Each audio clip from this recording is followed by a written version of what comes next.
But Zach, who is going to finish higher in the regular season, do you think? First, I want to say it's nice that Vegas just can't quit the Nets. They're always just way up there no matter what's going on. As for these two teams, Sixers, more wins, everything's in place, no excuses. Sixers. Brian? I agree. They're highly motivated to have a great regular season. The Sixers, they need to prove it to themselves as well.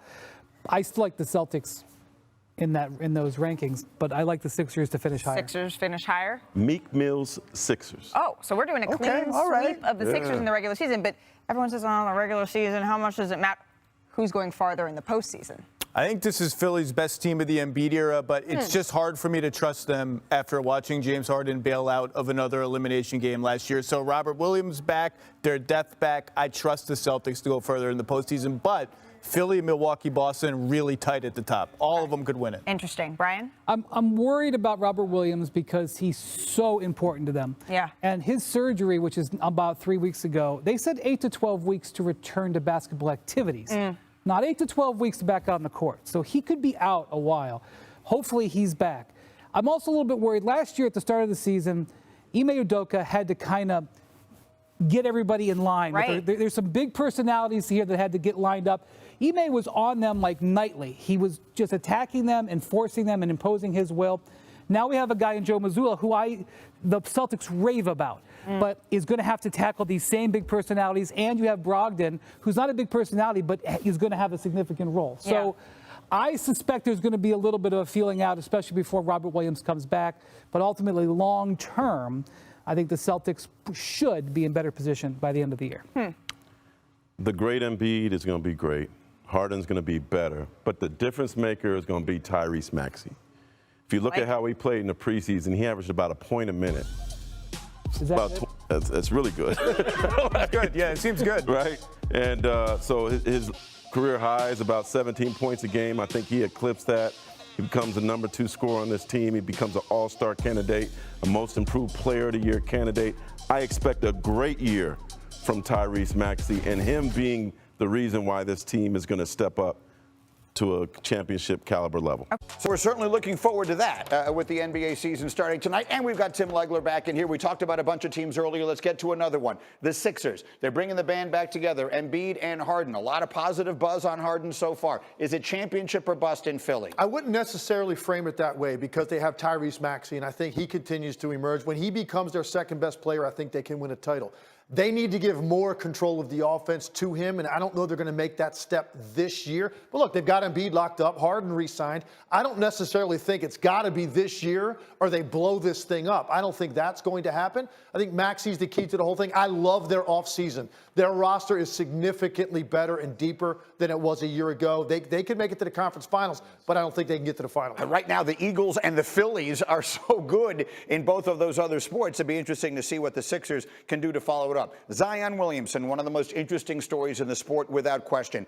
What could he and the Pelicans, believe it or not, the New Orleans Pelicans, if this guy's healthy for a season, what could that mean? Here's why I'm so excited for the Pelicans. They started last year 3-16 with a first-year head coach, and they dug their way out to make the playoffs and actually gave Phoenix a really good series. So now they've got a legitimate big three, right? You've got Ingram, you've got McCollum, and now you think about this. You bring back a guy that averaged 27 points a game on 61% shooting.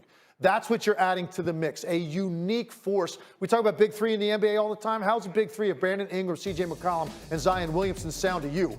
I think this team is an absolute factor in the West. If Brandon Ingram, I said this multiple times last year, were doing what he did last year in a higher profile situation, he would be a superstar everyone in America knew. He is a dramatically underappreciated great player. If Zion is what we think he could be, the Pelicans could be a top 4 team in the Western Conference. That said, there's only one thing that matters. On the day it begins, let's talk about what's going to happen on the day that it ends. Who do you have in the finals this year? I love the Warriors to get back there in the Western Conference. In fact, I'm going to pick them. I'm going to stay on the record for a long time with this team that they're going to repeat this year. I think they can win it again, and primarily because of the infusion of the young guys I talked about in an earlier segment.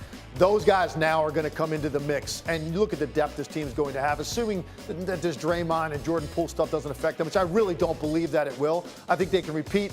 And then in the East, I just think you have a man possessed in Milwaukee and Giannis Antetokounmpo. I think he sat back last year so frustrated in watching how that season played out. You think about this. They had a closeout game at home against the Boston Celtics. Now, they didn't win that game, and Boston ended up going to the finals, but they did that without Chris Middleton. Yeah. They had a chance to end the series on their home court without Chris Middleton, and you get him back to the mix.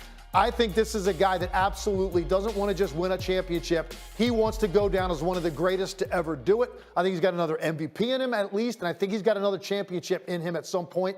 I think it's Warriors-Bucks. It feels like the one matchup we're supposed to get at some point because of how good those two teams have been recently. Multiple MVPs in both situations, Steph and Giannis. And I think if they had Middleton last year, they would have won the East, and we would have seen that matchup in last year's finals. Legs, we're looking forward to it this season. You have the first pick. That's your freaking prize. I was gonna say I want to pick third.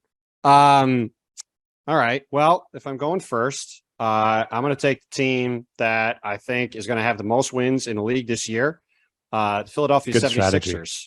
I didn't. That's a good point. It is the way it's going to go. I thought the Celtics were going to be the team with the best record going into training camp. Obviously, some things have happened in Boston. Being around the Sixers a lot, I think this team is stacked. I think they can play a lot of different ways at both ends. And I think most importantly, they are going to be motivated to win a ton of regular season games. So they would have been my first team off the board wherever I went, but I'm taking them with the first pick. I'm assuming you're going to be. I was going to say. I was just going to assume that you would be polite and let me go second, being the upstanding gentleman that you are, since you didn't invite me to this last dinner, especially. Kind of owe me. Brian pretty clearly wanted to have the third pick. I think that's what we figured out here. Actually, I'm going. I don't have much of a strategy. I'm going with a team that I would take as the title favorite. I believe the best team in the league. That's the Milwaukee Bucks, despite the fact that, with Middleton missing however much time he will early in the season, it might be a slow start, but I'm going to take the Bucks as the team I think will have the most wins in the league and then win a title. I won that thing, and I won that playoff one because I had Giannis and I only played for 2 rounds. So certainly going with Giannis in one of these is not a bad idea. It's guaranteed to get a lot of wins. He's pretty good. Yeah. I will say that I'm a little bit surprised you think Philly's going to have the best record, Bontemps. I certainly think it's possible that they can, but that's called source development via podcast. I guess the way I'd look at it is I feel really confident that the Sixers are going to be at the top of the East. I think the Bucks are too. I just really don't have a good feel for the West at all. Like, I think those top 6 or 7 teams could be in a bunch of different orders. So I think certainty wise, like McMahon going with Milwaukee, I think that the top East teams to me are a much better bet to be really good, because you could in the West you could be first or second. Or what's up, guys? Jag from Jaggy Sports. October the 18th, 2022. NBA is finally here. Tonight you have the Lakers taking on the Warriors, and you have the Sixers taking on the Boston Celtics. Speaking of the Sixers, NBA Today panel pretty much unanimously said Sixers are going to the finals. I want to know what you guys' opinions and thoughts are on that one. Stephen A. Smith earlier said it was the Nets, but now you got NBA Today panelists talking about it's going to be the Sixers. Charles Barkley said that the Nets could obviously just win the whole freaking thing. But no, I gotta agree that the Sixers have one hell of a roster, better than years before, guaranteed. Even though they did not extend Matisse Thybulle, he's still playing for the Sixers. He will be an RFA next season, but he will obviously play really hard because obviously he wants a contract, hefty contract. But you have PJ Tucker, the rise of Tyrese Maxey, James Harden, Joel Embiid, Tobias Harris. So, the list goes on. Shake Milton. At the end of the day, Sixers, and they're coached by Doc Rivers, right? At the end of the day, Sixers got to find a way to do this because they are legit this season. So I want to hear from you guys. Will the Sixers, and do you guys agree with the NBA Today panel, Will the Sixers make the NBA Finals? Leave a comment in the comment section and tell me who you think is going to make the NBA Finals. Jag from Jaggy Sports.